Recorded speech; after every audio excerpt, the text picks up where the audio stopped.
Bonjour, bienvenue à ce webinaire de l'UGAP sur le thème de l'accessibilité numérique. Nous sommes heureux de vous retrouver aujourd'hui dans ces très beaux locaux, les studios de chez WinePoint. Et quand je dis nous, c'est un ensemble de groupements, de participants, à savoir BearingPoint, Capgemini, CGI, WinePoint, Atos, Open et Soprasteria. Alors vous allez me dire, ça fait beaucoup de monde. Exactement. Nous sommes nombreux aujourd'hui pour vous parler d'un thème qui est crucial, d'un thème qui est essentiel pour l'ensemble des acteurs publics, à savoir l'accessibilité numérique. Aujourd'hui, pour donner quelques éléments de contexte, il y a en France une personne sur 5 qui est en situation de handicap, près de 20% de la population, et cela touche plus de 12 millions de personnes.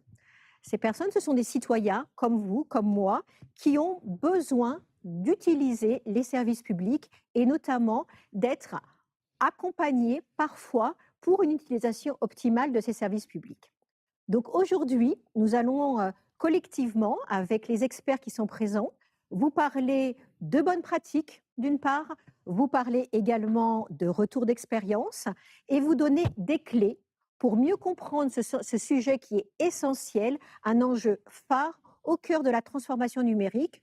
Vous qui nous écoutez, que vous soyez un ministère, que vous soyez un EPCI, que vous soyez une collectivité territoriale, et j'allais dire l'ensemble des fonctions, que ce soit une fonction de DSI, une fonction de métier, parce que nous sommes tous collectivement engagés dans cette démarche.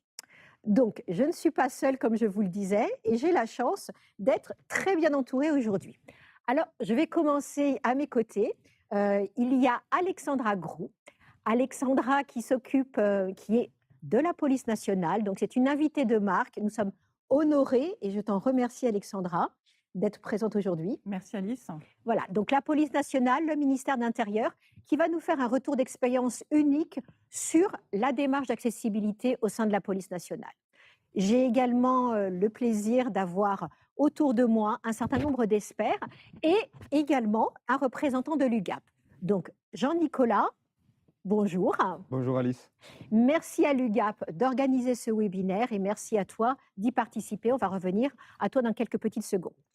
Je repars chez les dames et je suis accompagnée aussi de Élise Bidot.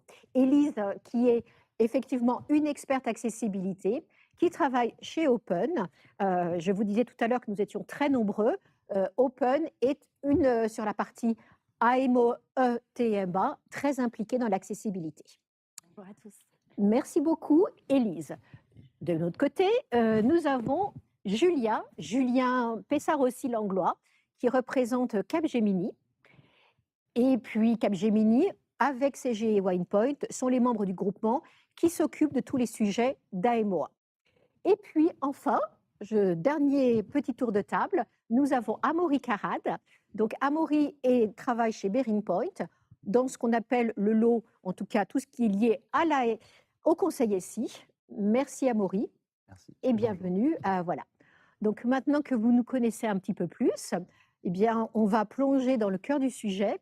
Avant d'aller dans le cœur du réacteur, on va aller, pour certains d'entre vous qui ne connaissaient peut-être pas suffisamment ou pas beaucoup l'UGAP, je vais venir vers toi, Jean-Nicolas, avec 3 points essentiels. Le premier pour nos auditeurs, est-ce que tu aurais la gentillesse de nous présenter l'UGAP? Qu'est-ce que l'UGAP, tout simplement? Bien sûr Alice, merci de votre invitation. L'UGAP, c'est l'Union des groupements d'achat publics. Depuis sa création en 1968, c'est le facilitateur de la commande publique. Elle est unique en France. C'est la première centrale d'achat généraliste, 100% dédiée à l'achat public et qui propose une offre complète de prestations intellectuelles à destination des acteurs publics pour les accompagner dans leur transformation numérique. Nous proposons un processus d'achat simple et rapide qui vous permet de vous dispenser d'appels d'offres publics. Nos marchés sont tous prêts à l'emploi et cela représente 750 titulaires, dont 50% sont des PME. En 2024, nous avons réalisé un chiffre d'affaires de 5 milliards d'euros et c'est surtout, plus de 20 000 clients satisfaits. Alors, maintenant que ceux qui ne connaissaient peut-être pas suffisamment l'UGAP ont ces quelques données chiffrées, au-delà des données chiffrées, il y a des femmes, il y a des hommes impliqués à l'UGAP et il y a des avantages à passer par ce qu'on appelle le vecteur contractuel, c'est-à-dire à passer par vous. Peux-tu nous donner, les 4 avantages clés du vecteur contractuel UGAP? Tout à fait. Oui, et c'est exactement ça. Il y a 4 bénéfices majeurs. Le premier bénéfice, c'est la sécurité juridique. C'est essentiel pour tous nos clients. Tous nos marchés respectent strictement le code de la commande publique. Le deuxième avantage, c'est le prix juste. Nous mettons systématiquement et régulièrement en concurrence tous nos marchés. Et évidemment, nous négocions nos prix au bénéfice de nos clients. Les difficultés budgétaires aujourd'hui ne sont un secret pour personne. Et c'est justement dans ce cadre-là que nous sommes, nous, l'UGAP, garant du bon usage des deniers publics. Le dernier avantage? L'avant-dernier. Le L'avant-dernier. troisième avantage, c'est le réseau territorial. Ce sont plus de 800 hommes et femmes dont je fais partie, qui partout en France, de Lille à Aix-en-Provence, de Bordeaux à Lyon, en passant par Nantes, Perpignan par exemple, ou Strasbourg, vous accompagnent, sont à votre écoute. Donc finalement, vous qui nous écoutez, qui nous regardez, peu importe où vous êtes, peu importe qui vous êtes, vous avez un conseiller de l'UGAP, comme moi, à l'écoute pardon, et proche de vous. Et le dernier, enfin, avantage majeur, c'est l'accompagnement finalement, bout en bout, durant tout le processus d'achat, dès l'expression de votre besoin jusqu'à la fin de votre projet. C'est mon métier, c'est ma vocation. Finalement, notre métier à nous, c'est vous connaître, vous comprendre et vous apporter la meilleure solution. Alors, quelles que soient, j'allais dire, les personnes qui nous écoutent, quel que soit le comme tu le disais à l'instant, hein, quel que soit le lieu géographique, la nature de l'établissement public, la structure, il y a aussi aujourd'hui, une question basique, heu, l'UGAP, l'IT et l'accessibilité. Pourquoi, finalement, faisons-nous, ce webinaire ensemble aujourd'hui? Pourquoi est-ce si important pour vous comme pour nous? C'est capital. Aujourd'hui, l'accessibilité, comme tu l'as rappelé, c'est un enjeu majeur, un enjeu de société. Et l'UGAP l'a compris, nos partenaires l'ont compris, et c'est la raison pour laquelle on passe ce message aujourd'hui, et la raison pour laquelle l'UGAP met en place 6 marchés de prestations intellectuelles informatiques qui, au travers de ces marchés-là, vous permettent de bénéficier du meilleur accompagnement et de la meilleure offre aujourd'hui sur le marché pour mener à bien vos projets et surtout répondre à cet enjeu de société de rendre le numérique disponible et accessible à tous. Merci beaucoup Jean-Nicolas, on Merci va y Alice. revenir tout à l'heure. Donc, il y a un maître mot dans la relation entre l'UGAP, d'un côté, entre les partenaires que nous représentons aujourd'hui ici, et puis, les clients. Et là, je vais me tourner, vers toi Alexandra.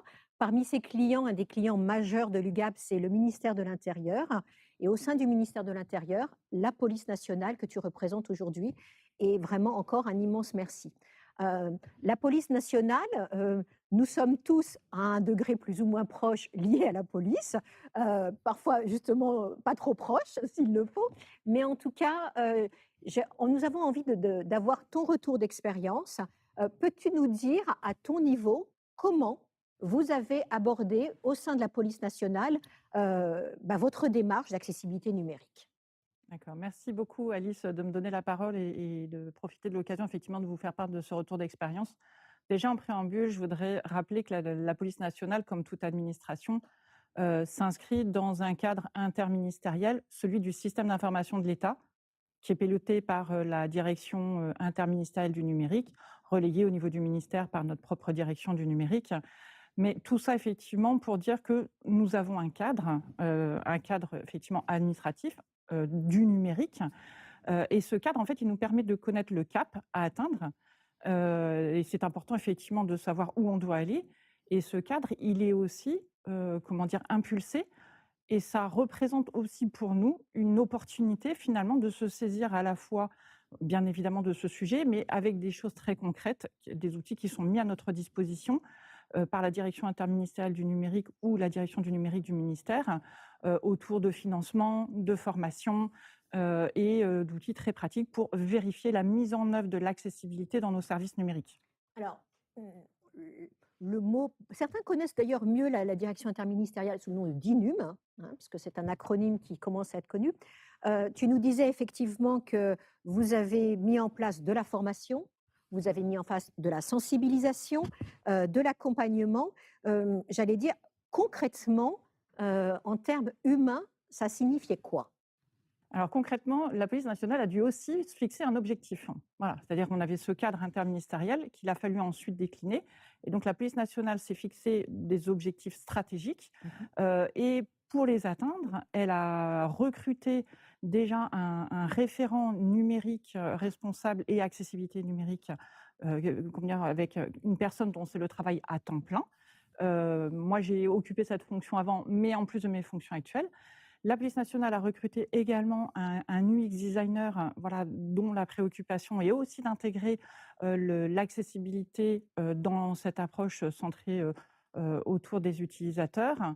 Voilà et concrètement, aujourd'hui, le service de la transformation numérique est en train, de créer une offre d'accompagnement pour les équipes projets, pour que les directions métiers qui pilotent leurs projets puissent concrètement mettre en œuvre l'accessibilité dans leurs services numériques. Donc on est passé, d'un état où effectivement il y avait, peut-être une stratégie, une volonté, progressivement une montée en compétences, une implication de nouveaux agents et aujourd'hui une véritable structure dédiée. Exactement. D'accord. Alors cette structure dédiée justement, puisque tu as été, référente accessibilité numérique, que peux-tu nous en dire? Hem, Peut-être la vie était-elle, semée de roses dans ton côté ou peut-être y a-t-il des obstacles et des difficultés? Qu'est-ce que tu peux nous partager comme, retour d'expérience qui, je crois, est inspirant pour ceux qui nous écoutent aujourd'hui? La difficulté que j'ai rencontrée, c'était, celle, dans un premier temps, du temps puisque je n'étais pas dédiée à cette fonction-là et en fait, j'ai du coup donné la priorité à l'accompagnement des équipes projets, plutôt qu'à la rédaction, je l'avoue, d'un plan, stratégique de mise en œuvre globale de tous nos systèmes d'information. Donc l'accompagnement, c'est voulu très didactique, voilà, pour, vraiment être pédagogique, donner, vraiment enfin, déjà expliquer c'est quoi l'accessibilité numérique, puisqu'on en parle depuis tout à l'heure, hein. On a parlé du handicap, mais il faut aussi parler, des personnes qui sont tout simplement éloignées du numérique. Voilà, où je sais qu'il y en a d'autres qui le diront autour de cette table. Mais déjà, c'était de dire effectivement, c'est quoi l'accessibilité numérique? Comment vous pouvez y aller? Donner les clés, donner des outils, donc orienter. Voilà, ça a été mon rôle, jusqu'à ce qu'effectivement je passe le relais, à mon collègue, qui est arrivé récemment. Et alors justement, on parlait d'équipe. On a, quand on pense à l'accessibilité numérique, on peut penser à des outils, on peut penser à des moyens. Un axe essentiel, c'est la dimension humaine. Et quelles ont été les difficultés? A-t-il fallu être particulièrement convaincante au sein de ton équipe, au sein, ben, j'allais dire, de la police au sens large? Comme on le répète, les situations de handicap, elles sont très, très variées, elles sont plurielles. Ça peut être des handicaps sensoriels, moteurs, enfin de nature diverse. Hem, Comment, sur quel levier as-tu travaillé pour que tes équipes soient impliquées et qu'est-ce que tu as surmonté comme difficulté par rapport à cela? On a eu 2 comment dire? 2 leviers. Le premier levier, donc qui est dans le service de la transformation numérique, c'est que déjà nous faisons des revues de portefeuille avec tous nos correspondants privilégiés dans les directions qui pilotent les projets métiers, pour donc les sensibiliser et s'assurer que dans tous les projets qui démarraient, l'accessibilité était prise en compte et si ça ne l'était pas, effectivement, bah, c'est de pouvoir leur donner les clés pour y aller. La police nationale a quand même donné la priorité à la mise en accessibilité des services, numériques qui sont, comment dire? Fournis aux usagers, Mmh. comme, la plainte en ligne là tout dernièrement, voilà, qui a déjà maintenant un taux de 92 de conformité au référentiel général d'amélioration de l'accessibilité. Mais aussi, sur le portail Ma Sécurité qui était d'ailleurs, l'un des premiers, voilà, qui aujourd'hui est à un taux de 77 mais qui vise les 100 d'ici la fin d'année avec un nouvel audit. Je précise pour nos auditeurs, tous les sites que tu nous donnes et toutes les références vous seront mises dans le chat pour que vous puissiez effectivement aller voir, ce qu'est Ma Plainte en ligne, en souhaitant à nos auditeurs de ne pas avoir à le faire, Ouais, pas de souci. mais d'aller s'informer néanmoins de ce que ça peut représenter. Hem, Merci beaucoup. On va revenir après tout à l'heure dans une autre partie table ronde. Je vais maintenant m'adresser à Amaury. Amaury, on a par ce première entrée dans le sujet via une expérience concrète, via une expertise au sein de la police nationale. Maintenant, est-ce que tu pourrais nous donner une vision un peu plus macro, Mmh. puisque le thème de notre webinaire, c'est l'accessibilité numérique. D'abord, ce sont certes des contraintes, mais pas que. Et puis, il y a aussi des opportunités. Alors, les contraintes, quand on pense contraintes, on pense enjeux légaux. À toi la parole. On pense enjeux légaux, on pense droit, effectivement. Le contexte juridique, il remonte à loin, en réalité, pour l'accessibilité numérique. Il remonte à 2005, une des lois les plus connues du milieu, qu'on appelle parfois la loi handicap, dont le nom réel est la loi pour l'égalité des chances, qui date du 11 février. Mais il a fallu du temps pour que ce qui est décrit dans cette loi commence à être applicable, appliqué et contraint derrière. Parce que le décret d'application inclus, il a fallu 3 ans pour qu'il arrive, en 2009. 4 ans, du coup. Je ne sais pas compter, tout va bien. Hem Et ce n'est qu'en 2016 que les premières sanctions sont arrivées.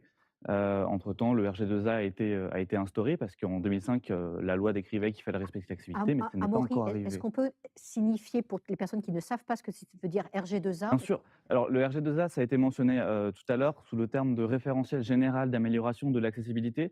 Le RG2A, c'est un référentiel qui permet d'estimer le niveau d'accessibilité d'un site web, en l'occurrence. C'est vraiment spécifique au web, ça ne s'applique pas aux applications mobiles, c'est vraiment que pour le web. Et c'est un ensemble de critères, en l'occurrence, il y en a 106 actuellement, mais ça a un peu évolué avec le temps, que l'on vérifie les uns après les autres sur un ensemble représentatif de pages, d'éléments, pour savoir quel est le niveau d'accessibilité d'un site et donc avoir une base sur laquelle s'appuyer. Donc tout à l'heure, quand on parlait de 77 de conformité au RG2A, au référentiel général d'amélioration de l'accessibilité, c'est 77 de ces critères-là qui sont conformes sur le site internet qui aurait été testé, par exemple, dans le cas de ma plainte en ligne. Et peux-tu préciser pour nos auditeurs, le RG2A, c'est un cadre légal français?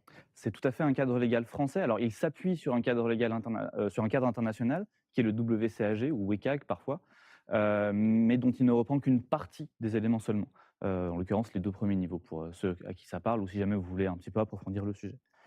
Il y a un cadre européen qui est venu, s'ajouter, plus récemment par-dessus cela, qui date de 2023, et qui donc lui s'appuie directement sur le WCAG, sur le WCAG, mais en France, on va continuer d'utiliser le RG2A puisqu'il en est, équivalent. Donc on a commencé sur la fameuse loi du 11 février 2005. On est aujourd'hui en 2025. L'évolution, pour plus d'accessibilité, plus, alors on a utilisé le mot de contrainte. Est-ce que c'est uniquement des contraintes ou est-ce que tu le perçois, tout de même comme étant, un cadre qui permet de? Ah, c'est clairement un cadre qui permet d'eux, effectivement. Alors certes, ça part de contraintes parce que ça permet un petit peu de motiver, peut-être de mettre le pied à l'étrier, au début éventuellement, mais in fine, concevoir quelque chose qui soit accessible, qui soit conforme au RGPD et puis au-delà même de cela, ça permet réellement de faire des services qui sont, plus agréables à utiliser et plus faciles à utiliser pour absolument tout le monde en réalité et pas du tout que pour les, personnes, qui vivraient avec un handicap, par exemple. Il y a, pas mal de cas d'ailleurs, Tu qui, tu voulais nous oui, illustrer ça avec quelques expériences, enfin oui, quelques exemples concrets? oui, c'est ça. Il y a pas mal de cas d'accord. Il y a pas mal de cas d'administration qui ont fait des efforts d'accessibilité et dont les usagers, l'ont remercié, mais même au-delà des usagers qui sont en situation de handicap. Parce qu'il y a des améliorations d'accessibilité qui sont juste confortables pour tout le monde. Par exemple, un des éléments de l'accessibilité visuelle, c'est d'avoir des éléments suffisamment contrastés, par exemple. Bon, bah, un élément suffisamment contrasté, ça va aider une personne qui est déficiente visuelle, mais aussi un administré qui regarde votre site en plein soleil, par exemple. Donc il y a des choses qui vont avoir un impact beaucoup plus large que juste ces personnes-là. Hem, puis En termes et on peut préciser pour les personnes qui nous écoutent, ce qui est valable pour les usagers en termes de RG2A, c'est également valable aussi pour les agents, hein, puisqu'on ne l'a pas tout à fait dit encore jusqu'à présent. Les règles du référentiel, elles sont là pour les citoyens, les usagers, les administrés, mais également au service des agents. Donc l'ensemble de l'écosystème est impliqué. Bien sûr, ne serait-ce parce qu'il y a des, sites web internes dans l'administration qui sont à destination uniquement des agents. Rien que ceux-là, ils sont également, concernés par les obligations du RG2A et donc par ces améliorations-là. Et puis parce qu'effectivement, derrière des services numériques qui sont meilleurs pour tout le monde. Les agents sont des citoyens comme les autres, finalement. Les agents et les agentes ne sont pas à part. Donc effectivement, ils sont également concernés, oui, tout à fait. D'accord. Merci beaucoup, Amaury. Alors, on a établi que c'est un enjeu essentiel pour l'UGAP et pour tous les partenaires qui sont présents aujourd'hui. Nous avons écouté dans une première partie, Alexandra nous parler de ce retour d'expérience au sein de la police nationale. Nous voyons avec toi effectivement ce cadre légal qui, comme on le rappelle, est là pour aider, accompagner et faire avancer. Pour trouver des solutions, je vais me tourner vers toi, Julien, et te poser une question assez simple. Euh, alors, le RG2A, on l'a vu, des outils, il y a des personnes. Euh, comment on s'y prend? Comment on démarre? Comment est-ce qu'on fait du bout en bout? Et comment on a parlé tout à l'heure de la difficulté à faire impliquer des équipes, à faire en sorte que l'ensemble des métiers aient envie d'y aller? Comment on fait ça? Basse question. Je te remercie pour la question, Alice. Disons, ce qui nous drive à nous, ce qui nous dirige, ce qui nous motive, c'est, pardonnez l'anglicisme, le by design. C'est-à-dire que dès l'idéation d'un projet, quel qu'il soit, quand on parle de qualité, quand on a envie de faire les choses bien, il faut l'anticiper dès le début. Et donc, c'est pareil pour l'accessibilité numérique. C'est-à-dire que quand vous pensez à un projet, quel qu'il soit, dès le début, vous devez anticiper toutes les problématiques, ce que vous voulez faire, pour vous assurer qu'au moment où ça va être mis en place, ça réponde à toutes vos problématiques, à Mhm. toutes ces questions que vous vous êtes posées. L'accessibilité, c'est la même chose. Donc, dès le début, dès l'idéation de votre projet, il va falloir aller challenger pour aller essayer de voir si tous les aspects d'accessibilité sont vraiment là. Ça peut être des aspects de contraste, de lisibilité d'information, d'usage aussi. Mhm. Mais dès le début, ça veut dire donc que dès les métiers, mais aussi dès les équipes marketing, dès les personnes investies. Ça veut dire que ce n'est pas un sujet de DSI. Exactement. Ce n'est Ça veut pas dire que tout- tous les métiers du marketing, de la communication, des RH, tout le monde est a priori concerné. exactement. Et si on dit tout le monde, ça veut dire quoi? Ça veut dire que cet élément qui parfois apparaît comme énorme à prendre en charge, au final, c'est plein de petits bouts qui Mhm. peuvent être répartis sur les épaules de tout le monde. Et c'est ça qui est vraiment intéressant, c'est en adressant dès le début le sujet, on va pouvoir s'assurer que toute information, toute idée qui est apportée à une équipe aura été prédigérée, prépensée. Et nous, on est là pour vous accompagner là-dessus. Que les métiers, quand ils vont définir leurs besoins pour les équipes de développement, ils aient anticipé ces problématiques-là. Et un exemple que je prends toujours pour ça, c'est les images. Une image vaut plus que 1000 mots, c'est ce qu'on dit souvent. Et justement, ces images, comment je m'assure que des personnes qui auraient une déficience visuelle puissent capter ce message? Eh bien, on va faire en sorte qu'elles puissent entendre l'image. Mais l'équipe de développement qui derrière va implémenter l'image dans le logiciel ou dans le site web, elle va savoir comment le faire techniquement. Mais ce n'est pas elle qui va définir le message. Ça va être justement ces équipes métiers en amont et elles-mêmes qui vont aller challenger les personnes qui ont investi dans le service, qui vont définir ce message et le mettre à disposition. Si je prends un exemple très concret, en tant que directrice marketing communication, heu, quand on définit, des messages pour une page web, par exemple, ou pour une application, que ce soit sur un téléphone ou autre, il y a eu une époque où on mettait effectivement beaucoup d'images parce que, voilà, c'était un effet un petit peu, voilà.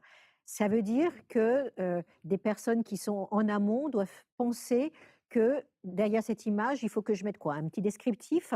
Par exemple, pour que d'autres personnes qui n'ont pas accès puissent ne pas être bloquées, pénalisées?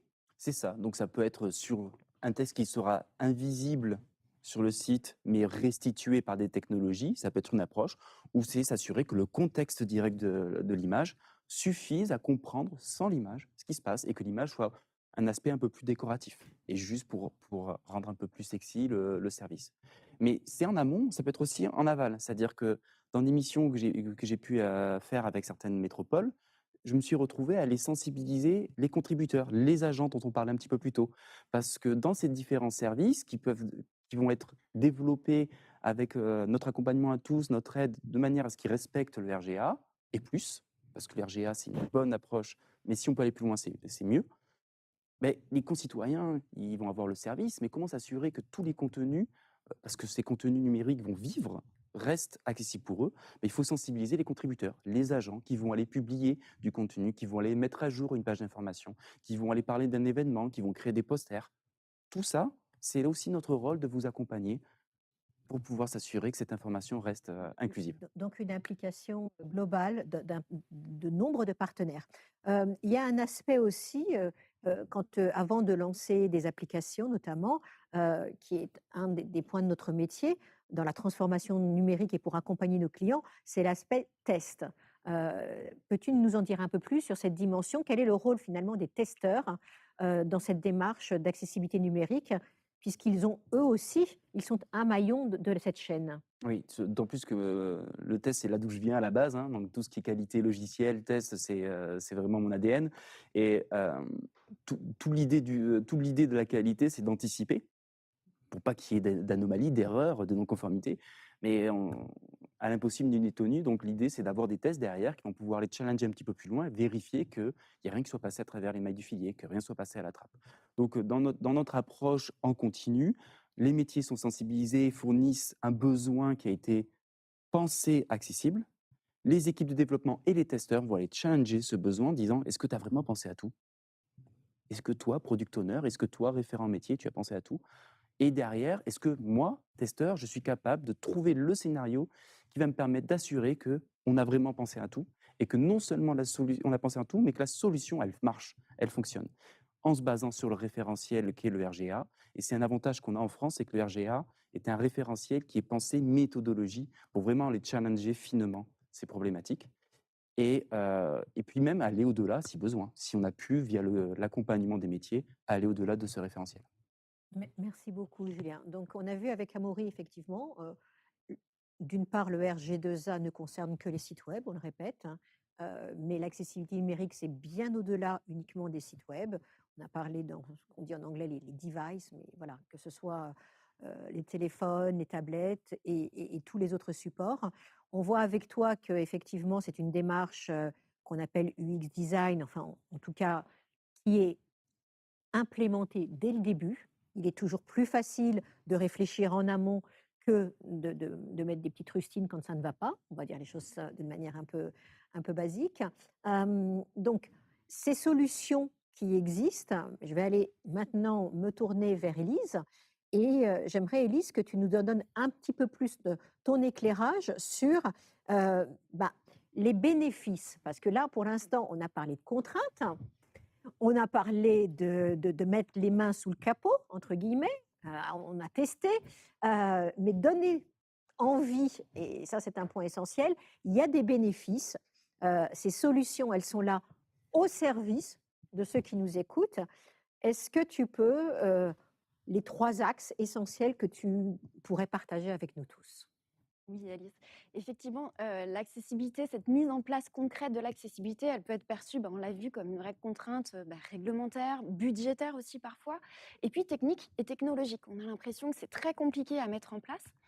Mais en fait, quand on s'intéresse vraiment au sujet, quand on met les mains dedans, en fait, dans le code et dans cette mise en place de l'accessibilité, on se rend compte que de manière globale, ça améliore la qualité d'un site ou d'un service numérique. Et ça l'améliore, on va dire, de 3 façons. Premièrement, ça facilite vraiment l'accès à l'information pour tous. Alors pour tous, quelles que soient ses capacités physiques, mentales, quel que soit également son appareil ou son environnement qu'on va utiliser. Donc ça facilite vraiment cet accès. C'est vraiment de pouvoir en fait développer le site sur tous les appareils, en fait, que ça s'affiche en fait de la même manière, qu'on a accès à la même information finalement, qu'on utilise un téléphone dernier cri ou qu'on utilise finalement un vieil ordinateur qui pourrait être mis à disposition dans une bibliothèque municipale. Donc le site, en fait, il va vraiment devoir s'adapter en largeur, en hauteur, et puis il doit vraiment aussi permettre une utilisation simplifiée et facile. On doit pouvoir permettre à notre utilisateur, quel qu'il soit, de pouvoir comprendre l'information en utilisant un vocabulaire, comme l'a dit tout à l'heure Julien, une contribution qui soit facile à comprendre. Et puis aussi dans la manière dont on va structurer cette information. Donc dans la manière où on va accompagner finalement notre utilisateur à comprendre et à naviguer au travers l'information pour pouvoir réussir à aller chercher celle qui l'intéresse. Et donc ça se met en place concrètement vient du design interface. via une architecture de l'information qui va être visuelle, qui va être faite voilà, par du design, mais également par la manière dont on va coder cette information grâce à l'utilisation de bonnes pratiques en fait, de développement, des bonnes pratiques du code, des bonnes pratiques de l'HTML et du CSS. Donc, faciliter l'accès à l'information, la même information pour tous, Oui, la même qualité d'information, la même compréhension pour tous, ça c'est l'axe numéro un. c'est là. Le Oui. deuxième point, ce serait Le deuxième point, ce serait vraiment de faciliter les démarches, l'autonomie des citoyens dans la réalisation des démarches. Alors, et ça va passer principalement par mettre en conformité le site, réussir à les rendre compatibles avec les technologies d'assistance. Quand on parle technologie d'assistance, il y en a deux. C'est vraiment celles qui vont être à destination des personnes qui sont en situation de handicap. On va pouvoir parler de clavier braille ou de page braille. On va pouvoir parler de dispositifs de navigation au clavier ou alors de lecteur d'écran. Donc, il faut permettre vraiment que le site puisse traduire en fait toutes les informations à travers pas forcément une seule utilisation, mais à travers plein de façons différentes d'accéder à la même information. Et puis aussi, c'est à destination des personnes, des utilisateurs qui vont utiliser des nouveaux usages. On va parler principalement de tout ce qui va être assistants vocaux. voilà, ça c'est peut-être un sujet que peu de personnes maîtrisent, il faut être tout à fait clair. Est-ce que tu peux nous en dire un petit peu plus? Oui, je vais vous donner un exemple très concret. Je pense qu'il y a énormément de personnes aujourd'hui qui ont déjà utilisé, par exemple, leurs assistants vocaux sur leur téléphone portable et qui ont juste appuyé sur, pour ne pas le citer, mais on appuie sur un bouton et on dit « Oui, est-ce que tu peux me donner les horaires d'ouverture de la bibliothèque municipale ?» par exemple. Eh bien ça, ces assistants vocaux, ils fonctionnent exactement de la même manière que les technologies d'assistance. On va parler aussi, par exemple, des moteurs de recherche. Alors, des moteurs de recherche comme, par exemple, Google, qui va venir lire, en fait, l'information sur votre site et pouvoir la retraduire, en fait, et référencer naturellement votre site. Tout ça, ça fonctionne exactement de la même manière. Tous ces moteurs, ils lisent, en fait, l'information pareil.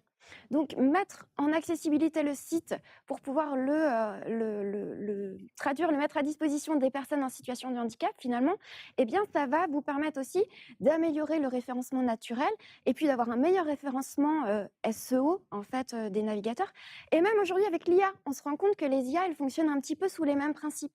Donc, c'est-à-dire qu'effectivement, de réfléchir en amont, de structurer l'information différemment. Oui. Et que cette structuration d'information, elle est bénéfique pour tous, bénéfique pour les personnes qui peuvent y accéder, puisque le mot accessibilité permet aux autres d'y accéder, et on va dire des bénéfices connexes, c'est-à-dire du référencement ou aujourd'hui l'utilisation de l'IA. Le troisième point qui est effectivement essentiel aussi, c'est dans les bénéfices concrets, il y a l'aspect qualitatif. Il y a l'aspect optimisation, il y a l'aspect sécurité. Et les enjeux de sécurité, les gens qui nous écoutent aujourd'hui le savent, ce sont des enjeux phares parce qu'on est tous concernés ou en tout cas vigilants. Oui, effectivement, l'accessibilité, elle nous demande en fait d'utiliser les bonnes pratiques du développement. C'est-à-dire qu'on va vraiment essayer de mettre en place le code d'une manière extrêmement structurée et respecter les bonnes pratiques internationales. Ça va nous permettre, effectivement, d'améliorer la sécurité du site et puis surtout d'améliorer la maintenance globale et la maintenabilité en fait de l'accessibilité et des bonnes pratiques dans le temps. Donc ça a deux avantages. Le premier, c'est effectivement d'améliorer la qualité du site et puis de faciliter sa maintenance. Parce que si votre site il est développé de manière un petit peu exotique par un développeur dans son coin, si jamais vous changez, vous faites appel à un prestataire ou que votre développeur en interne est remplacé, la nouvelle personne, elle ne va pas comprendre ce qui a été fait. Elle va mettre du temps, elle va devoir sûrement réécrire des choses. Alors que si on utilise vraiment les standards qui sont sur le marché, ça va permettre une reprise facilitée, ça va permettre d'optimiser aussi les coûts de TMA. Et puis, ça va permettre de maintenir beaucoup plus facilement, en fait, dans le temps, son site et surtout de l'améliorer en continu. Parce que Donc, on gagne en qualité et on gagne en amélioration continue et on réduit nos coûts. On d'une réduit certaine nos façon. coûts, exactement. Et il y a une petite astuce aussi que vous pouvez demander voilà, à vos prestataires, c'est qu'il existe aujourd'hui des modules déjà préconçus. Il existe des bibliothèques de composants qui sont déjà accessibles et accessibles en plus en open source. Et donc, c'est une des solutions, c'est un des leviers qui peut permettre aussi des fois de mettre en place l'accessibilité de manière un petit peu moins coûteuse et d'accélérer en fait les processus de cette mise en place. Merci beaucoup, Élise. Alors, dans la partie maintenant que nous allons entrer, qui est plus un échange entre vous, donc on a vu d'une part enjeu phare de l'UGAP, on a vu un retour d'expérience du ministère de l'Intérieur et de la Police nationale avec des personnes dédiées, une équipe, une montée en compétences. On voit que c'est un sujet qu'il faut prendre dès le début. Effectivement, dans la dimension UX design, nous avons parlé de ces contraintes légales et des bénéfices. J'ai beaucoup aimé ton mot d'exotisme. Effectivement, autant ne pas faire trop d'exotisme si l'exotisme n'est pas finalement si efficace pour tout et complique l'existence à la fois des agents, des citoyens et de toutes les prestataires. Aujourd'hui, l'accessibilité, c'est vraiment pour nous tous, et je le répète, pour l'UGAP et pour les partenaires qui sont là, une attente des citoyens, une réponse adaptée que nous devons apporter à tous. J'ai envie d'être un petit peu taquine avec les uns et les autres et de vous dire, oui, d'accord, bon, aujourd'hui on en parle beaucoup, ici et maintenant. Est-ce qu'il existe cependant, entre guillemets, des tendances en termes d'accessibilité numérique? Je dis ça en reprenant une casquette assez marketing-communication. Il y a quelques années, on faisait des sites avec beaucoup, mais vraiment beaucoup de photos. Tu disais tout à l'heure, et certainement pas en pensant aux personnes qui étaient en incapacité de les voir. Puis, il y a eu une dimension un peu mode qui voulait qu'on était un petit peu minimaliste zen. Alors aujourd'hui, mesdames, messieurs, la tendance, c'est quoi? Et sans parler justement d'exotisme, qu'est-ce que vous pouvez nous en dire sur les, voilà, peut-être pas les effets de mode, mais en tout cas cette dimension accessibilité et ici et maintenant? Vaste sujet. Ah, mais on est là Quelle justement est la pour tendance? ouvrir. On a tous, quand on pense tendance de site web, moi j'ai toujours l'image des premiers sites web avec les modems qui craquaient et les couleurs un peu flashy et un peu bizarres. Donc déjà, ce qui est bien avec l'accessibilité et le bon goût, c'est que ce genre de site a disparu. Donc ça, c'est déjà le Ah, déjà le premier point. bon goût aussi a retrouvé Ouais. son le retour. Moi, j'aime bien penser avec l'accessibilité, l'associer à d'autres aspects du numérique responsable. Juste une petite parenthèse, ça va être l'aspect, ce qu'on appelle le sustainable IT, donc le numérique responsable, l'aspect impact carbone. Et on a tous vu des sites web où il y avait des images partout, des vidéos, des pop-ins, ça flashait, etc.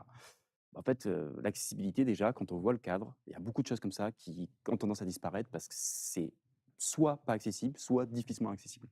Et en plus, ça a eu un effet virtueux, c'est que en se débarrassant de ces types de contenus, ça demande moins de ressources, donc l'impact carbone diminue. Généralement, vos sites comme ça, c'est plus simple de les rendre accessibles quand ils ont moins de Donc contenu. cette dimension numérique responsable. Amaury, tu voulais Quelque chose qui finalement se va assez avec ce qui vient d'être dit à l'instant, c'est qu'une tendance que je vois également, c'est le fait d'apporter plus de résilience finalement aux services qui sont conçus. Ça va avec ce qui a été dit, parce qu'un service plus simple, c'est un service plus solide, c'est un service plus stable, plus résilient finalement. Plus de résilience, c'est des services publics pour tout le monde derrière, et c'est ça qui est important, notamment dans le cadre dans lequel on est aujourd'hui. Un service qui est réellement inclusif pour tous, donc un service qui est utilisable par tous les citoyens, par toutes les citoyennes, sans exception. Heu, c'est une tendance qui vient avec l'accessibilité numérique en réalité, parce que ça va de pair, en fait. Ça va totalement de pair. je vois que Élise avait envie de rebondir. Oui, effectivement. Moi, je voudrais parler d'une tendance qu'on a vue il y a quelque temps et qui est en train de disparaître et qui est une vraie fausse bonne idée. Oui. C'est, On allait y venir. on allait y venir, mais Et justement. là, on est dans les bonnes pratiques, mais on va aussi parler des fausses bonnes idées. Bonnes Allez-y. idées. Des fois, certaines personnes qui veulent faire de l'accessibilité veulent aller un petit peu trop loin et veulent mettre en fait un petit composant qu'on voit souvent en haut des sites et qui permet à l'utilisateur de choisir en fait son mode d'affichage, qui permet d'afficher voilà, en noir et blanc, ou qui permet d'agrandir la taille des caractères. Et pourquoi c'est une fausse bonne idée? Parce qu'en fait, c'est un petit plugin qui est assez stigmatisant et que la plupart des personnes qui sont en situation de handicap ne se considèrent pas en situation de handicap. Ils ne veulent pas que ça se sache. Exactement. Donc en fait, c'est des petits composants qui coûtent cher à développer, qui sont mis voilà, en surcouche et qui n'apportent pas vraiment une grande valeur ajoutée aux utilisateurs qui, quand on a en fait un handicap, on est déjà outillé généralement sur son navigateur, on utilise déjà notre technologie qu'on connaît et on n'a pas besoin en fait de cette surcouche et on n'a pas besoin de nous dire ah tu as un problème donc je t'ai créé quelque chose pour toi. L'idée c'est vraiment Qui est stigmatisant pour certains, en tout cas qui peut exactement. paraître Donc, une des stigmatisant. grandes tendances, et c'est que là j'y reviens, c'est vraiment de créer des sites qui sont inclusifs et pas de créer deux niveaux d'accès à l'information qui sont différents et une information en parallèle en fait. D'accord. Alors, Alexandra, sans parler des tendances au niveau de la police nationale, je ne sais d'ailleurs pas si on peut parler vraiment de tendance. Là, il y a un cadre qui est lié aux administrations, à un ministère comme le ministère de l'Intérieur. Est-ce que tu peux nous en dire un peu plus par rapport à votre démarche? Est-ce que tous ces aspects-là ont été soit abordés, soit soulevés, soit comment est-ce que vous avez vécu tout cela? Ben, nous, on a, je pense, suivi effectivement cette impulsion qui était donnée par la DINUM. Alors à la fois avec ses contraintes et ses opportunités, voilà, que ça représente. Et aujourd'hui, effectivement, nous, on voit cette demande d'accès aussi un peu multimodal, Mhm. si je peux me permettre l'expression, d'accès aux services publics en ligne, numériques. Et c'est pour ça que la police nationale a aussi, comment dire, élargi, comment dire, la façon d'accéder à ces services et notamment, en plus de la plainte en ligne, bientôt, alors j'ai pas encore l'échéance, mais en tout cas bientôt, on pourra déposer plainte, en vidéo. Voilà, et ce qui correspond à une tendance, voilà. Et après, effectivement, il faut poursuivre le mouvement et je rejoins aussi ce qui a été dit par Amaury, c'est que si la police nationale a donné d'abord la priorité sur l'accessibilité aux citoyens, aujourd'hui, cette dimension et cette démarche, elle est aussi là pour les agents. Oui. Et d'ailleurs, sur le portail Ma Sécurité, il y a un back-office qui va commencer à être développé et qui va intégrer la dimension accessibilité by design, comme le disait Julien. D'accord. Heu, je je vais rebondir un petit peu aussi vers toi, vers l'UGAP sur ce sujet. Est-ce qu'effectivement, alors on sait bien que c'est pas une tendance, mais pour l'UGAP, c'est, une valeur forte, cette valeur d'inclusion et d'accessibilité, heu, qui elle est quelque chose de pérenne et en tout cas, c'est un des piliers de l'UGAP aujourd'hui. Oui, tout à fait, par la multiplicité de la nature de nos clients, hein, notamment dans les territoires, il y a un vrai besoin, une vraie demande de leurs utilisateurs, des usagers, à, accéder à des sites internet qui soient donc des offres de services des différentes entités publiques, qui soient disponibles et qui soient accessibles à tous, quel que soit, finalement, comme tu le disais, qu'on soit en situation de handicap ou non. On veut tous finalement avoir la même expérience, d'utilisation et ça, pour nous, c'est capital. Merci beaucoup, Jean-Nicolas. Alors, donc là, tout à l'heure, on parlait un peu de ces tendances, de ces effets de mode. J'aimerais effectivement qu'on essaye de regarder ensemble. On va tout à l'heure prendre des questions, puisque je sais qu'il y a des questions dans le chat, hein. Donc, on va aborder, je rassure nos auditeurs, on abordera les questions, certaines questions que vous allez nous poser. Je voudrais revenir un tout petit peu sur un autre aspect qu'on n'a pas tout à fait mentionné encore, qui est donc les mauvaises idées, les mauvaises pratiques. On en a des bonnes, mais on a aussi il y a quelques ratés, hein. Il y a parfois, on tente et puis ça ne fonctionne pas aussi bien que espéré. Donc ça, c'est on va faire un petit point sur les petits ratés peut-être, mais surtout revenir aussi sur cette dimension innovation, peut-être qui n'est pas suffisamment, mise en avant et donc maintenant on va prendre une partie là-dessus. L'accessibilité numérique, ça permet aussi d'innover. Ça permet aussi, dans la transformation numérique du secteur public, d'apporter des plus-values. Alors, petit mot sur les petits ratés, il y en a un ou deux qui a un exemple ou pas de ce qui était une fausse bonne idée? Hem, Moi, j'ai un petit raté. Un petit raté, J'ai un allons. petit raté. C'est une expérience, voilà, un cas d'usage client où on nous a demandé de ne rendre accessible qu'une partie du site et en fait que quelques pages du site parce qu'il y avait un agent, une collaboratrice qui était en situation de handicap. Et donc, c'était pas l'intégralité, voilà, de l'outil, mais c'était juste des fragments d'accessibilité. Et en fait, je pense que c'est une vraie aussi fausse bonne pratique et fausse bonne idée. C'est-à-dire que quand on est dans une démarche d'accessibilité, eh bien, et qu'on a vraiment compris ce que c'est, eh bien, on va mettre tout notre outil ou tout notre site accessible et on va pas limiter juste certaines personnes à avoir le droit de n'accéder qu'à certaines petites choses, en fait. Je crois que c'est essentiel de le dire effectivement que l'accessibilité numérique, elle est pour tous. Euh, Elle est pour toutes et pour tous. Nous sommes tous citoyens et effectivement, les services publics, c'est un dû vis-à-vis de chacun d'entre nous. Donc, D'ailleurs, là-dessus, j'ai une expérience très similaire où en fait, c'était l'équipe de développement qui avait pas très bien compris le principe d'accessibilité et qui se cachait derrière une mauvaise compréhension. Donc, en travaillant un petit peu avec eux, ça s'est résolu très rapidement. Partie du principe, mais le RGA, c'est du site web, on l'a mentionné. Mais du coup, un PDF, c'est pas du site web. Donc, du coup, le PDF, il n'y a pas besoin d'être accessible. Bah si, si. si, malheureusement, si. Et c'est une grosse problématique d'ailleurs. C'est comment créer des contenus issus d'outils et d'éthique accessibles. Il y a une vraie problématique là-dessus, sur les bonnes pratiques, les outils à utiliser et comment créer ces contenus téléchargeables de manière à ce qu'ils soient accessibles. Alors, on va reparler. J'ai deux, trois petites questions qui arrivent là. Avant de les prendre, enfin, en prendre au moins une ou deux questions. J'aimerais bien revenir aussi donc vis-à-vis de tous sur cette dimension innovation. Face à un obstacle, il y a deux solutions. On regarde, on ne bouge pas, ou alors on passe l'obstacle, on réfléchit ensemble, collectivement.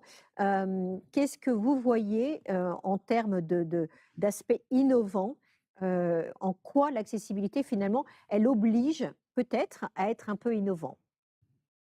Ben, déjà, je crois que c'est Élise qui a parlé du facile à lire et à comprendre, même si ce n'était pas formulé comme ça, qui est une des dimensions de l'accessibilité numérique.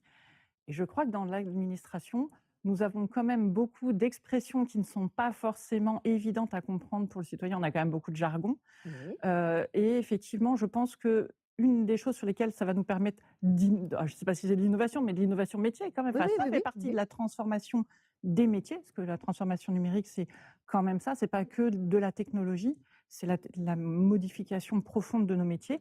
Et ben, c'est repenser en fait la façon dont on Mhm. s'adresse aux citoyens, voilà, pour que l'information, elle soit accessible facilement et même dans les termes que nous utilisons.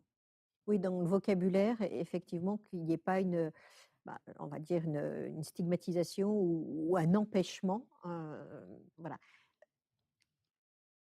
Oui, moi je peux rebondir. Alors, c'est vrai que, c'est des contraintes. On a vu qu'il fallait un petit peu standardiser, le web et la façon dont on le fait, mais ça n'empêche absolument pas, et bien de toujours innover et de toujours mettre en place et de toujours chercher justement des nouvelles façons, de s'adresser aux citoyens, de créer des démarches qui vont être de plus en plus efficaces, de simplifier les processus.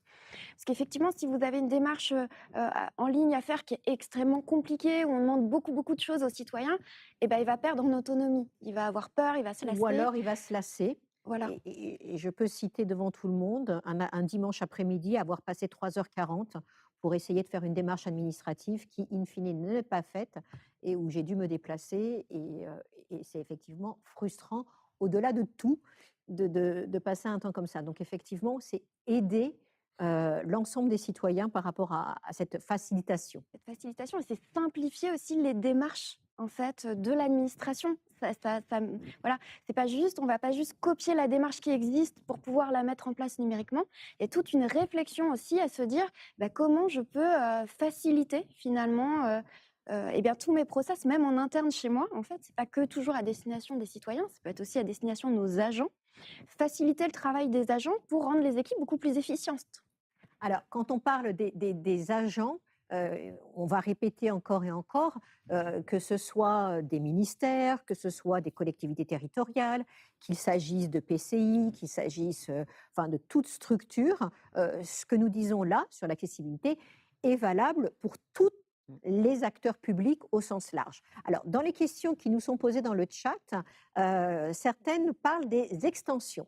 Est-ce que les extensions existantes sur les navigateurs peuvent répondre à certains critères RGA pour avoir un meilleur taux de conformité? Alors, qui prend la question des extensions? Alors, je peux, par exemple. Ah, Alors, il Maurice. y a plusieurs manières de répondre enfin, il y a plusieurs axes de répondre à cette question. Alors déjà, il y a quand même quelque chose qu'il faut bien garder en tête, c'est que la conformité au RG2A, la conformité à l'accessibilité, c'est quelque chose qui s'évalue entre guillemets pur. C'est-à-dire que vous ne pouvez pas vous permettre de demander à vos usagers, aux utilisateurs, d'installer des extensions sur leur navigateur pour que votre site soit mieux accessible pour eux.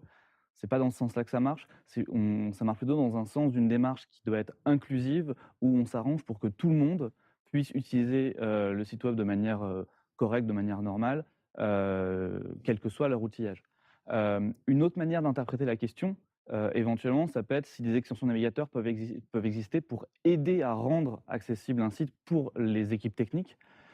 Dans ce cas, oui, il y en a, mais ce ne sera qu'une aide à la correction et rien de plus, et ce ne sera jamais exhaustif. Il n'y a pas d'outils magiques qui vont détecter tous les problèmes d'accessibilité. Ça, vous n'échapperez pas à un audit humain qui pourra faire des tests que la machine ne peut pas encore faire.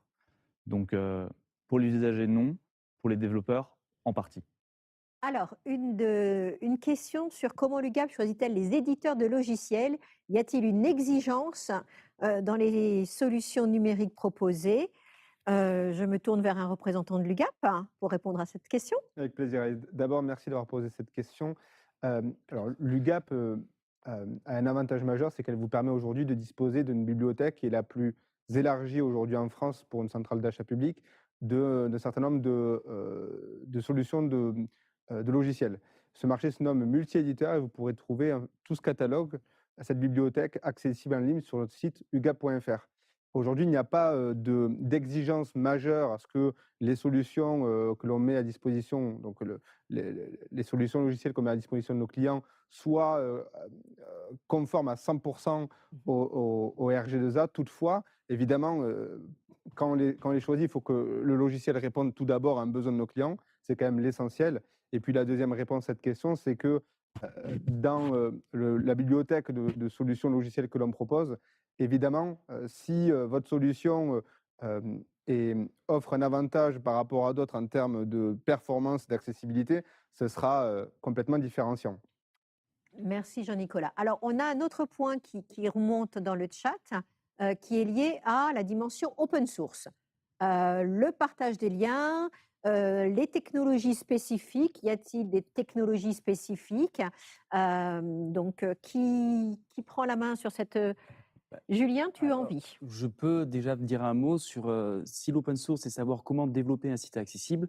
En fait, l'idée, tout simplement, c'est qu'il n'y a pas de plus open source que juste le HTML, le CSS, qui est la langue du site web que va interpréter le navigateur. Donc là, il y a juste à se tourner vers le RGA pour voir les bonnes pratiques. Et comme je le mentionnais plus tôt, toutes les méthodologies sont mises en place. Et il faut comprendre le jargon, il faut prendre un peu de temps pour pouvoir se l'approprier. Mais ce qui est intéressant avec ce qu'a mis en place la DINUM, c'est qu'il n'y a pas besoin de certification, il n'y a pas besoin d'éléments pour juste accéder au matériel. Le matériel est là, en ligne, gratuitement, sur le site de la DINUM. Vous trouverez le RGA à appliquer dans votre code. Ensuite, pour les technologies... On va mettre le site de la DINUM aussi dans le chat. Voilà. Comme ça, tout le monde pourra accéder à ces informations-là. Si ce n'est déjà fait, voilà. Pour les technologies, je vais peut-être laisser d'autres personnes s'exprimer. Oui, merci Julien. Je voulais apporter un complément. Je ne sais pas si ça peut éclairer effectivement les personnes qui suivent le webinaire, mais puisqu'on s'adresse à des gens, à des services numériques pour les acteurs publics, j'aimerais souligner effectivement la mise à disposition par le service d'information du gouvernement du DSFR. Alors excusez-moi pour l'acronyme, mais en fait c'est le système de design de l'État. Qui est un ensemble, alors peut-être certains en parleront mieux que moi, mais c'est un ensemble de composants en fait utilisables facilement. Enfin, moi, je vais te parler de briques comme des Lego, hein.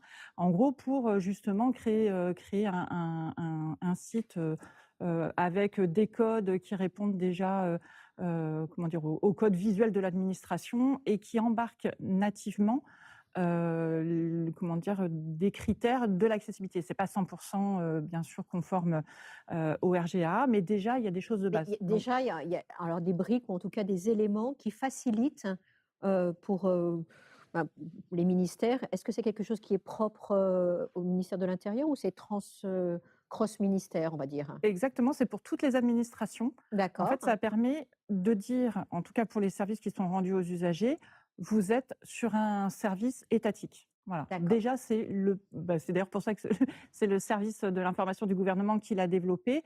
C'était vraiment pour permettre un meilleur référencement. D'accord. Merci beaucoup, Alexandra. Alors, on a une autre question qui est de nous dire, alors, ce sera la dernière de notre chat. Pour les personnes qui ont d'autres questions, ben, n'hésitez pas à continuer à les poser. Nous n'aurons aucun souci à y répondre postérieurement. La dernière, comment rendre des questionnaires ou des enquêtes accessibles? Auriez-vous des conseils? Alors, je pense que des conseils, nous avons l'expertise autour de cette table pour en donner. Génial. Qui veut donner des premiers conseils sur ces fameux questionnaires ou ces requêtes? Oui, moi je veux bien. Un des premiers conseils qu'on pourrait vous donner, c'est vraiment la prévention des erreurs. En fait, quand on remplit un questionnaire, par moment, voilà, on se trompe parce qu'il y a souvent des nomenclatures extrêmement précises à renseigner, comme par exemple sur des formats de dates. Et donc, on peut se tromper rapidement. On a mis un point au lieu d'un slash, etc. Donc, une des premières solutions, c'est vraiment d'accompagner les utilisateurs dans la correction de leurs erreurs. Et bien, tout simplement en leur indiquant quand est-ce qu'ils ont fait une erreur, où est-ce que l'erreur a été commise, et surtout, comment est-ce qu'il peut la corriger avant la validation. Donc ça va lui permettre tout simplement de voir son erreur et puis de pouvoir réussir juste à compléter son formulaire et à le valider. Et on peut l'accompagner aussi voilà, dans sa démarche en lui, en lui faisant des questionnaires beaucoup plus courts et en segmentant en fait ces questionnaires par grandes parties. Vraiment en mettant une petite timeline en haut en lui disant voilà, vous aurez 50 questions, vous en aurez 20. Ça lui permet de se projeter aussi et l'accompagner tout doucement en fait dans la réalisation de sa tâche. Le plus peut être l'ennemi du mieux dans ces moments-là. Tout à fait. D'accord. Un Oui, tu voulais rebondir, ouais, un autre Amaury? élément que j'ajouterais, en plus de ce qui a été mentionné, avec lequel je souscris totalement d'ailleurs, c'est, de s'assurer qu'aucune donnée ne soit jamais perdue.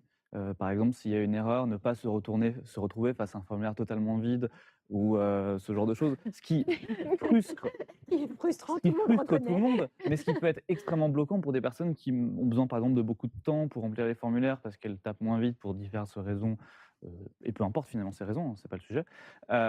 Donc s'assurer de ce genre de choses, s'assurer qu'il n'y ait pas de délai, maximal, pour remplir les formulaires pour les mêmes genres de raisons. D'ailleurs, ces éléments, en fait, font partie, non pas du RG2A, mais du WCG au niveau AAA, donc un niveau qui est au-delà du RG2A. Donc c'est un exemple élémentaire de quelque chose qui n'est pas dans le RG2A, mais qui pourtant est de l'accessibilité. Donc voilà, je pourrais ajouter ça, par exemple. Merci beaucoup, Amaury. Alors, on arrive tout doucement vers le terme de ce webinaire sur l'accessibilité numérique. Donc, on a effectivement vu qu'il existe des solutions, qu'il existe de bonnes et de mauvaises idées, qu'il existe des moyens efficaces, éprouvés par certains, et nous vous en remercions. Je voudrais rappeler, avant de redonner la parole à Jean-Nicolas Lopez et à l'UGAP, qu'effectivement, l'ensemble des partenaires que nous sommes tous réunis aujourd'hui, et même si tout le monde n'est pas physiquement présent, l'UGAP a des prestations intellectuelles informatiques, a des marchés. Est-ce que tu peux nous en dire un petit mot, Jean-Nicolas, de nouveau? Et puis, bah, avant que les uns et les autres puissent dire le mot de la fin, parce que je souhaite que chacun d'entre nous ait le mot ou la phrase de la fin, j'aimerais que tu nous reviennes un petit peu sur, effectivement, cet enjeu essentiel. Pourquoi, vous, à l'UGAP, vous avez saisi le sujet et en quoi, aujourd'hui, vous en faites un point essentiel? Oui, merci Alice. Pour moi, on est au-delà de la tendance, on est sur une nécessité de société, un enjeu de société auquel on souhaite apporter des solutions. Et donc, pour apporter ces solutions, l'UGAP met à votre disposition, alors évidemment, comme vous l'avez pu l'entendre, des partenaires, des hommes et des femmes qui sont passionnés par ce qu'ils proposent, par leur travail. Et ça, je les en remercie. Donc, ces 6 marchés-là, donc d'assistance à maîtrise d'ouvrage informatique, de conseil en système d'information et d'assistance à maîtrise d'œuvre, évidemment, vous sont accessibles. Dans un cadre évidemment de stricte sécurité juridique dans le cadre des marchés Oui, UGAP. reprenons quand même les avantages Ouais, tout à clés fait, pour qu'on puisse tout à fait. comprendre si on veut effectivement se faire aider, comment peut-on y aller? Mmh. Alors, le cadre est le meilleur, je pense, pour vous et c'est la raison pour laquelle on vous passe ce message-là. Donc, une sécurité juridique qui est essentielle pour vous. Mais au-delà de ça, c'est finalement un processus d'achat simplifié et rapide dans un contexte, notamment du numérique qui évolue très rapidement. On vous fait gagner un temps, considérable, en profitant d'une qualité de service. Donc vous avez pu l'entendre, et nous, on leur fait complètement confiance. Des professionnels dédiés, à ce qu'ils font et qui sont passionnés. Hem Et finalement, mon métier à moi, c'est justement de vous transmettre ces messages, d'être à votre disposition, à votre écoute, pour vous apporter au travers de nos partenaires les meilleures solutions du marché. Alors, on a presque terminé, donc je vais faire le dernier petit tour de table et je vais demander à chacun d'entre vous, accessibilité numérique, transformation numérique, le mot de la fin pour Élise. Pour moi, l'accessibilité numérique, c'est une démarche continue qui se fait dans le temps et qui améliore vraiment la qualité de vos sites et de vos services numériques. Pour Amaury, Pour moi, l'accessibilité, c'est faire mieux, non pas que pour les personnes qui ont des handicaps, mais pour tout le monde, pour toutes et tous. Le pire, c'est que c'est même pas tellement plus dur si on le prend en compte dès le début. pour Alexandra, Bah, c'est un sujet profondément humain qui doit être pris en compte dès le début du projet. merci. Pour Julien, Inclusion. on ne pouvait faire plus court. Donc, merci. Alors, je vais reprendre alors, le mot de la fin. En tout cas, je remercie tous les auditeurs qui ont été nombreux présents aujourd'hui. Je voudrais rappeler qu'effectivement, je remercie WinePoint. Vous le voyez, nous sommes très bien accueillis dans le très beau studio de WinePoint. Nous sommes, quand je dis nous, c'est l'ensemble des partenaires de l'UGAP, c'est-à-dire BearingPoint, Capgemini, CGI, OnePoint. Il y a également Atos, Open et Soprasteria. Donc, du bout en bout, du conseil SI en passant par la MOA jusqu'à la MOE, vous avez, vous tous qui nous écoutez, des personnes, des femmes, des hommes qui sont convaincus, convaincants, passionnés et qui sont là pour vous aider. Vous aider dans votre transformation digitale, vous accompagner et faire de cet enjeu, je crois que le mot, c'est pas seulement un enjeu phare, de cette nécessité d'inclusion, de cette nécessité de rendre service à nous tous et de prendre à bras le corps le sujet de l'accessibilité numérique. Donc, au nom de tous ceux qui sont autour de moi, au nom de tous ceux qui ont préparé ce webinaire, je vous dis merci. L'accessibilité, c'est aujourd'hui, c'est maintenant. Donc, tous ensemble, allons-y. Merci.